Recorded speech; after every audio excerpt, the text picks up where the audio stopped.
It's My Future 2030 ha riunito al Job Orienta gli ITS, gli studenti che si affacciano al mondo dell'impresa, dove la scuola guarda sempre più a competenze diversificate in un mondo in continua evoluzione. Sono le scuole che per prime hanno integrato il sistema educativo con il sistema delle imprese.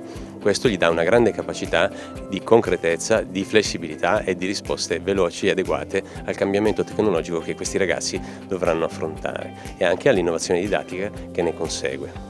Anche la politica è chiamata a fare la sua parte con la presenza di Giuseppe Di Cristofaro, sottosegretario di Stato del Ministero dell'Istruzione, dell'Università e della Ricerca. Una cosa che funziona, abbiamo dati molto incoraggianti che ci dicono come ci sia un'altissima percentuale di studenti dell'ITS che poi effettivamente trova lavoro, quindi mi pare un punto di forza del nostro ordinamento. Ovviamente bisogna farli conoscere di più perché hanno il limite purtroppo ad oggi di essere ancora troppo poco conosciuti. Davvero sarà compito del nostro Ministero diffondere quanto più possibile le cose buone che esistono. Gli ITS sono una bella realtà che può dare uno sbocco lavorativo a diverse migliaia di persone, quindi credo che si debba investire molto. Tante cose positive, proprio anche il fatto di essere fondazioni in cui a livello strutturale dialogano la formazione e il lavoro. Adesso dobbiamo passare alla fase 2, quindi farli conoscere di più alle famiglie, alle scuole, aumentare i percorsi mantenendo il livello di qualità. Questa è la sfida che ci dobbiamo dare tutti insieme. Tante le testimonianze di imprenditori che hanno inventato nuovi modelli di impresa,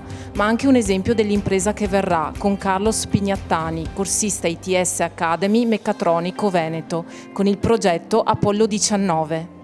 Che è un tank che praticamente va a raccogliere le carcasse dei polli nei capannoni dove vivono, diciamo. Questo qua è un sistema che ha appunto la parte meccanica che appunto con un rullo riesce a tirare sul pollo. Poi c'è una parte software che è il riconoscimento dei polli morti rispetto a quelli vivi e poi c'è la parte di elettronica che appunto con Arduino facciamo comandare i motori. Trasformare le difficoltà in risorse, credere in se stessi, raccogliere le sfide e pensare positivamente. In questo gli ITS si confermano trampolino di lancio del futuro, tra competenze e opportunità.